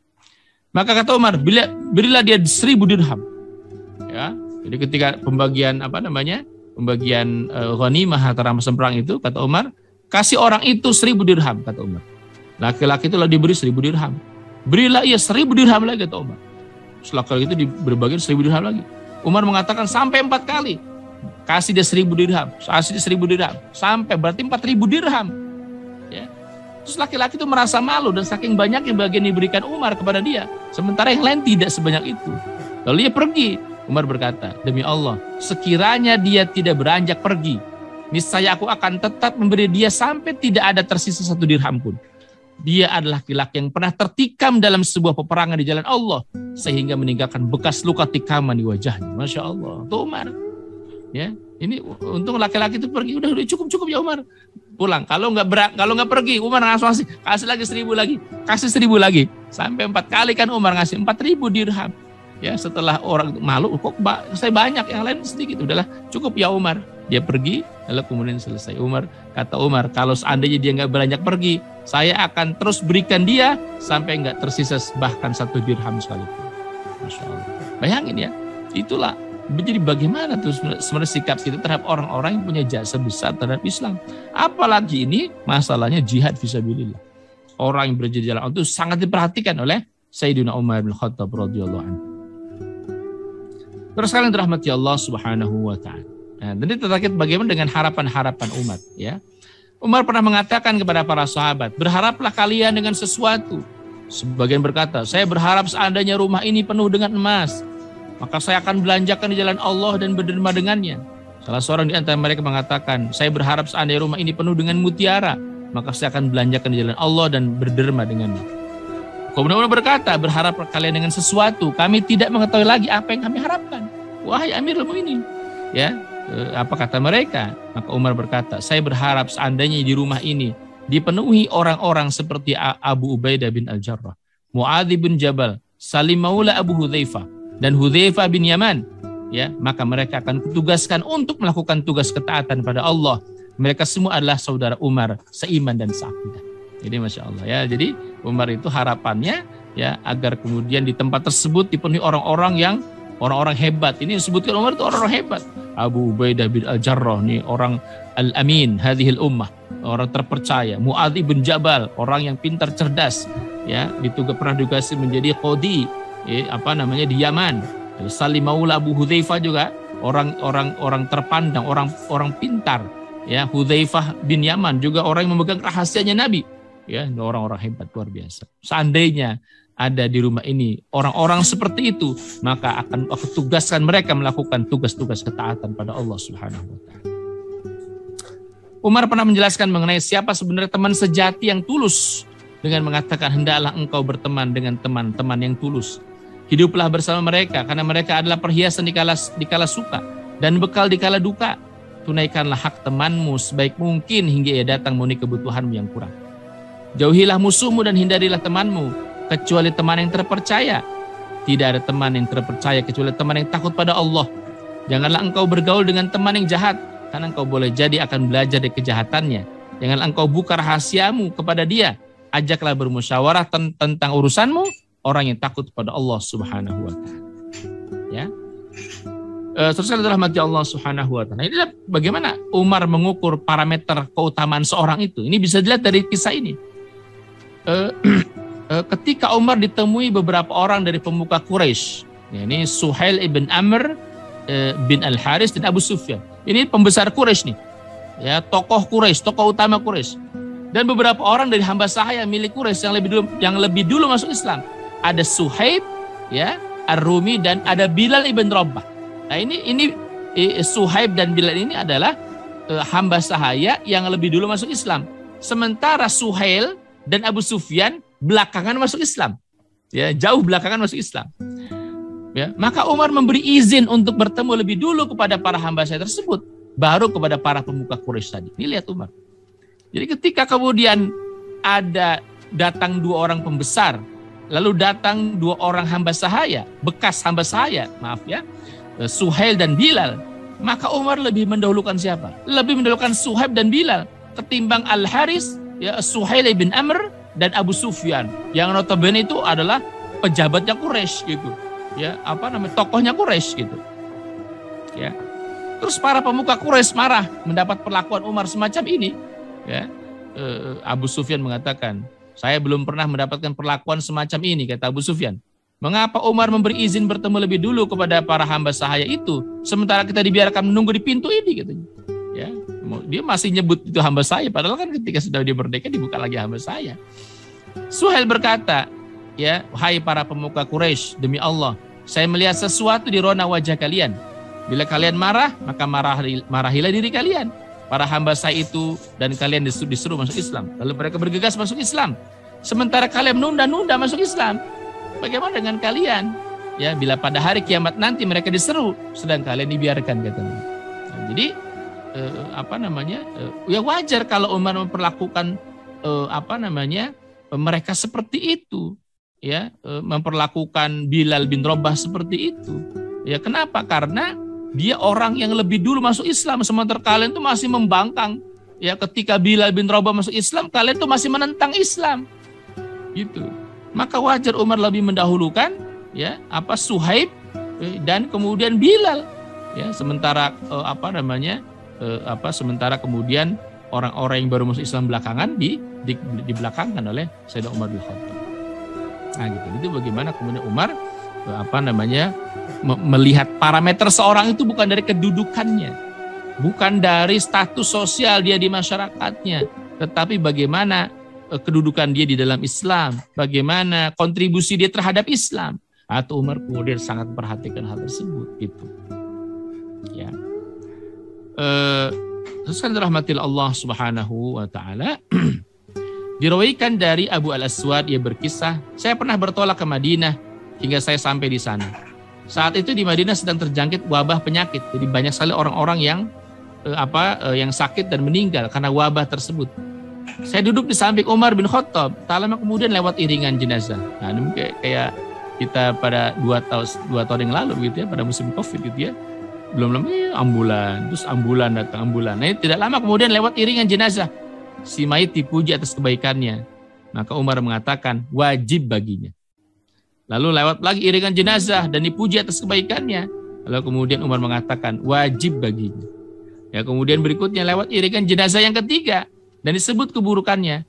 Maka Umar mengatakan wajib baginya. Lalu kemudian ditanya, apa yang wajib itu wahai Amirul Mukminin? Umar menjawab sebagaimana sabda Rasulullah, Muslim mana saja yang 4 orang bersaksi untuknya dengan kebaikan, niscaya Allah akan memasukkan dia ke dalam surga. Kami bertanya 3 orang, kalau 3 orang bagaimana ya Rasulullah? Beliau menjawab, wajib baginya juga 3 orang. Ya, kami bertanya lagi, kalau 2 orang bagaimana ya Rasulullah? Beliau menjawab, juga 2 orang. Kami tidak menanyakan kepada beliau mengenai kesaksian 1 orang, jadi sampai kepada 2 orang. Jadi kalau ada misalnya sampai 2 orang yang memberikan kesaksian, apalagi sampai 4 orang yang memberikan kesaksian, maka kemudian wajib bagi Allah untuk masukkannya ke dalam surga. Itu Masya Allah. Makanya kalau di kita itu suka ditanya ya, apakah Anda bersaksi bahwa ini orang yang baik gitu ya, orang baik. Nah, itu diantara sebagai salah satu yang kemudian dicontohkan diada oleh Sayyidina Umar bin Khattab. Terus kalian dirahmati Allah Subhanahu wa taala. Ya, Satu saat kisah yang lain adalah ketika seorang laki-laki pernah mengadukan Ali bin Abi Thalib kepada Umar. Jadi Ali itu diadukan oleh seorang kepada Umar bin Khattab. Ketika Umar duduk untuk mencermati dakwaan seseorang tadi, ya, ia mengatakan kepada Ali, wahai Ali, samailah pihak yang bersengketa dengan Anda, wahai Abu Al-Hasan. Rona wajah Ali berubah, lalu Ali memutuskan perkara, ya, lalu Umar memutuskan perkara di antara mereka. Kemudian Umar bertanya kepada Ali, apakah Anda marah wahai Abu Al-Hasan? Karena tadi saya menyamakan di antara Anda dengan orang yang berperkara dengan Anda tadi. Dan maksudnya apa? Kata Umar, wahai Ali, mohon maaf, ya, saya akan samakan Anda dengan yang lain, gitu, kira-kira begitu. Saya akan samakan Anda dengan pihak yang berperkara dengan Anda. Kata Ali bin Abi Thalib, kata Umar bin Khattab. Ya, tapi Ali itu menunjukkan rona wajah yang berubah, yang nggak suka gitu. Ali menjawab, saya marah justru karena Anda tidak menyamakan saya dengan orang berperkara dengan saya. Wahai Amirul Mukminin, sebab tadi Anda memuliakan saya, ya, Anda memanggil saya Abu Al-Hasan. Itu panggilan kemuliaan. Panggilan apa namanya?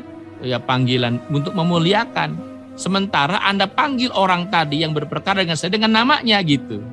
Ya, Anda nggak menyebut nama saya dengan Ali, tapi Anda menyebut nama saya Abu Al-Hasan. Itu artinya Anda memuliakan saya. Anda tidak menyamakan saya dengan orang yang berperkara dengan saya, kata Ali bin Abi Thalib. Itu Masya Allah. Ini para sahabat ya, karena semuanya mulia ya beginilah kira-kira gitu. Jadi tadinya Umar yang mengatakan, wahai Ali, tolong ya, saya akan menyamakan kedudukan Anda dengan orang yang berperkara dengan Anda. Ya, tapi Umar menyebutnya Abu Al-Hasan gitu. Sementara dengan orang yang berperkara disebut namanya saja gitu. Ali justru kemudian mengatakan, saya marah justru karena Anda lebih meninggikan saya ketimbang orang tersebut dengan menyebut nama saya, dengan menyebut saya dengan panggilan Abu Al-Hasan. Ya. Dengan nama panggilan, bukan dengan nama sebenarnya. Sedang Anda tidak memanggil orang yang berperkara dengan saya dengan nama panggilan dia. Ya, mendengar hal tersebut, Umar langsung mencium kepalanya Ali dan berkata, semoga Allah tidak menetapkan saya di sebuah wilayah, di sebuah daerah yang di dalamnya tidak ada Abu Al-Hasan. Maksudnya apa? Ya, Umar ingin selalu di satu tempat, di situ ada Ali ibn Abi Thalib atau Abu Al-Hasan. Terus yang dirahmati Allah Subhanahu wa taala, kisah yang berikutnya adalah dirawikan dari Asim bin Bahdalah, dari seorang laki-laki dari sahabat Umar. Ia berkisah, dulu kami pernah berkumpul bersama Umar. Tiba-tiba salah seorang di antara kami buang angin. Nah, ini kisah tentang buang angin juga lucu juga ya. Jadi ada orang kumpul, lalu kemudian salah satu buang angin, kedengeran oleh Umar. Tiba waktu sholat, apa kata Umar? Kuperintahkan siapa yang tadi buang angin untuk pergi ambil air wudhu, kata Umar. Jarir bilang, ya, kata orang di situ, salah satu mereka, kata Jarir bin Abdullah mengatakan, wahai Amirul Mukminin, perintahkan saja kami semuanya wudhu, sebab yang demikian itu lebih menutup aib, katanya. Ya udah deh, kalau gitu semua kalian yang kentut nggak kentut sila wudhu semuanya, ya, supaya nggak ketahuan siapa yang tadi buang angin tadi, kata. Itu Umar. Bagaimana Sayyidina Umar itu menutup aib seseorang itu, Masya Allah ya. Kalau kita tadi sampai ngentut ya. Jadi ternyata begitu tuh adab seorang Muslim, dia adab yang sangat diperhatikan oleh Umar. Awalnya Umar nothing tulus aja kan. Ya, tiba waktu azan, ya. Tadi yang kentut siapa tuh? Ya, wudu gitu ya. Kata Jarir bin Abdullah, ya Umar, perintahkan saja kami semuanya wudu supaya itu lebih menutup aib, katanya.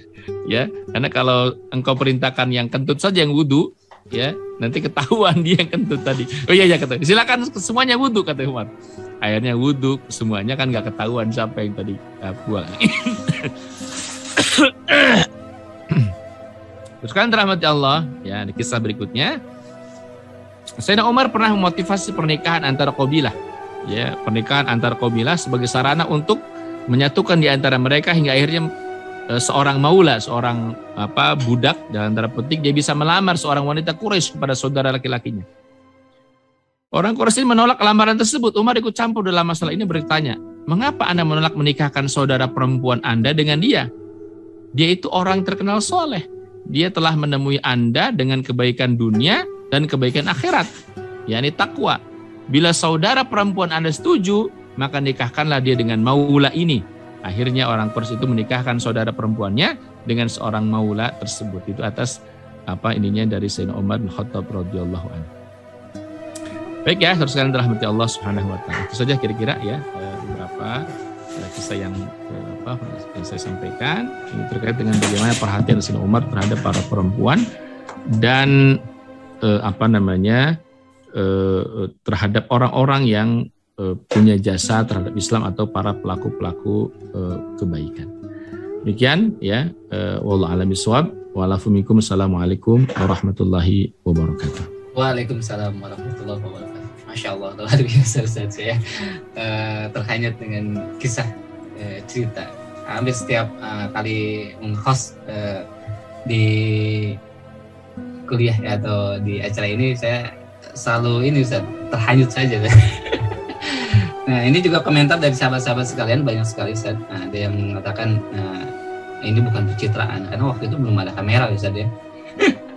Terus juga ada yang komentar rindu dengan khilafah dan lain sebagainya, Masya Allah gitu ya. Dengan ya mendengarkan ataupun menyimak kisah-kisah atau sirah ini Rasul atau para sahabat ini akan membangkitkan semangat kita untuk rindu terhadap Islam. Ini Ustaz ada yang bertanya di kolom YouTube, ada yang bertanya terkait dengan ini, mungkin boleh dijawab atau tidak Ustaz, terkait dengan janda. Sebenarnya kalau janda itu siapa yang lebih berhak kalau misalkan janda itu tidak ada keluarga atau keluarganya menelantarkan, negara atau siapa Ustaz? Ini mungkin bisa sedikit diulas Ustaz atau gimana? Silakan.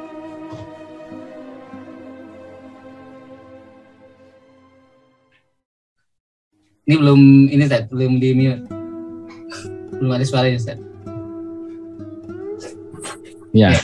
Yang pertama tentu Islam kan punya mekanisme ya terkait bagaimana menyantuni seseorang atau mengentaskan kemiskinan itu. Ini tergantung ya. Mungkin yang janda ini maksud itu kan janda yang yang miskin ya, yang kemudian perlu disantuni. Di antara mekanismenya itu adalah ya keluarga terdekat gitu ya. Kalau ada misalnya kakaknya kakak laki-lakinya misalnya, atau kemudian adik laki-lakinya, lalu kemudian intinya adalah orang-orang yang menjadi kerabat dekatnya, yang terutama adalah misalnya kaum laki-laki, misalnya kakaknya kah misalnya, ataukah kemudian adiknya gitu ya. Dia yang lebih kemudian punya tanggung jawab untuk memberikan dalam tanda petik ya santunan ya terhadap wanita tersebut. Nah, baru kemudian berikutnya ketika sudah tidak ada lagi yang bisa memberikan bantuan ya, maka memang hak negara harus hadir gitu. Nah, itu mekanisme itu kan mekanisme yang harusnya kemudian berjalan gitu. Nah, itulah kira-kira jawaban singkatnya. Masya Allah. Ya itu sahabat sekalian, tadi yang bertanya ada di kolom YouTube, saya baca selintas. Jadi jawabannya sudah disampaikan oleh Ustadz ya. Nah ini Ustadz terkait dengan kisah-kisah kali ini atau sirah kali ini terkait dengan perempuan atau perlakuan Umar bin Khattab terhadap perempuan yang begitu luar biasa. Ya pada masanya itu tidak ada ya tuntutan, walaupun di masa jahiliyah perempuan itu misalkan diperlakukan agak rendah, tapi tidak ada tuntutan kayak hanya feminisme hari ini gitu, dimana tidak tadi ya kalau saya bilang tidak memberikan solusi terkait dengan permasalahan perempuan itu sekalipun gitu kan. Ustaz, bagaimana komentar Ustaz terkait dengan pendapat ataupun pendapat para perempuan pada waktu itu terkait dengan hak-haknya terhadap negara gitu. Ya, begini ya, ini kan kaum feminis itu kan berangkat dari suatu pemikiran yang jelas keliru gitu ya, ketika mereka misalnya masih beranggapan bahwa perempuan itu pada posisi pada posisi di bawah laki-laki gitu. Kalau kita lihat gitu ya, masing-masing laki-laki dengan perempuan itu kan masing-masing punya fitrah masing-masing. Wanita dengan fitrahnya sebagai seorang perempuan, laki-laki sebagai seorang laki-laki, dan yang terpenting itu adalah memposisikan gitu. Nah, feminis ini menurut saya ada cara pandang yang sangat keliru ketika kemudian dia menganggap itu semuanya sama gitu. Ya. menganggap semuanya sama, sehingga kemudian ketika laki-laki jadi pemimpin, maka perempuan juga harus jadi pemimpin. Nah, ini ada yang keliru, padahal posisi yang kemudian dalam Islam itu kan saling melengkapi antara laki-laki dengan perempuan, bukan kemudian berarti sama gitu.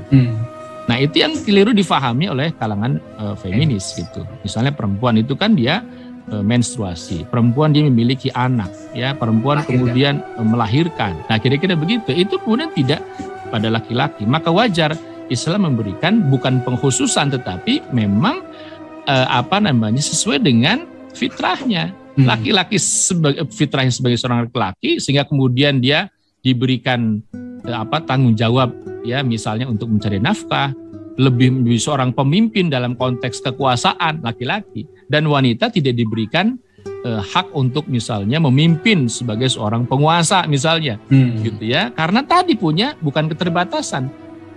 Kita tidak menganggap itu keterbatasan, ya, tetapi kemudian punya fungsi yang berbeda. Maka kemudian dalam Islam wanita lebih diberikan ruang untuk misalnya sebagai ibu dan warabutul bait dan pengatur rumah tangga. Beda dengan suami yang kemudian dia menjadi qawwam, menjadi pemimpin bagi keluarga.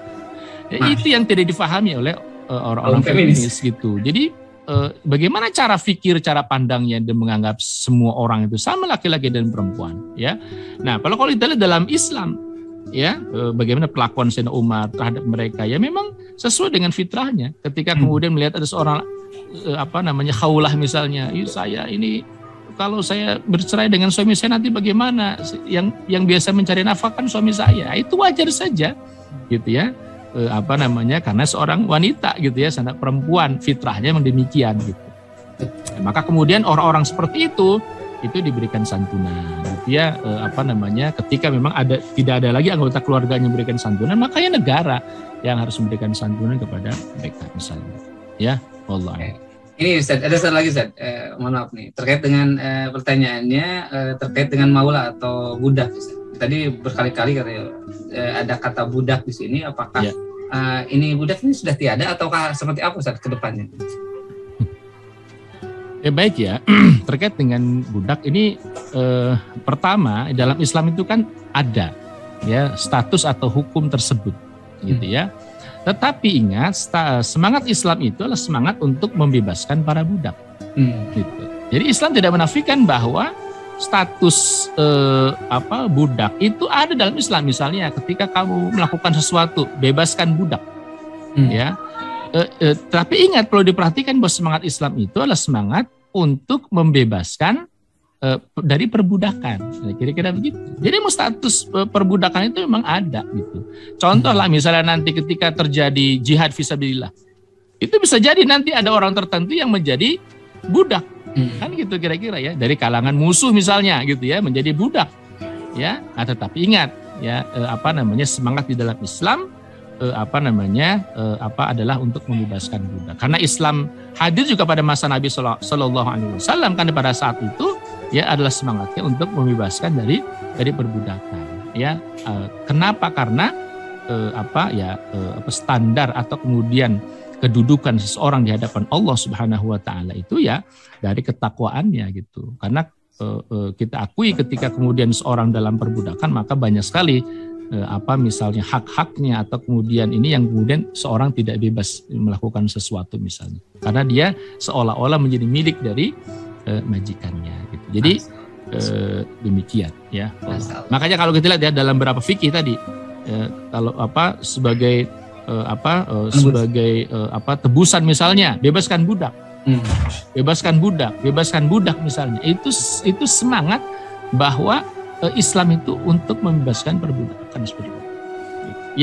Yang realita perbudakan pada zaman itu ada, pada zaman Nabi ada, dan kemudian perlahan tapi pasti kemudian Islam punya semangat untuk membebaskan perbudakan. Masya Allah, luar biasa. Terima kasih Ustaz atas jawaban-jawabannya. Ini sahabat sekalian banyak komentar kerinduan mereka terhadap Amirul Mukminin, terhadap Khalifah dan sebagainya. Mungkin Ustaz yang terakhir silakan untuk memberikan closing statement terkait tema kali ini. Mangga Ustaz. Baik ya, sekalian dirahmati oleh Allah Subhanahu wa taala. Ya lagi-lagi kita disuguhi oleh berbagai macam kisah nyata bukan fiktif ya, dari seorang Amirul Mukminin Sayyidina Umar bin Khattab radhiyallahu anhu dengan berbagai macam sepak terjangnya. Dan lagi-lagi mudah-mudahan ini menjadi inspirasi juga buat kita, teladan tentunya buat kita, ya, dan tidak kurang-kurang ya inspirasi dari Nabi, dari sahabat mulia itu, ya, sejatinya memang harus menjadi inspirasi juga buat kita umat Islam. Ya, mudah-mudahan kita bisa meneladani sosok mulia dari sahabat Sayyidina Umar bin Khattab radhiyallahu anhu.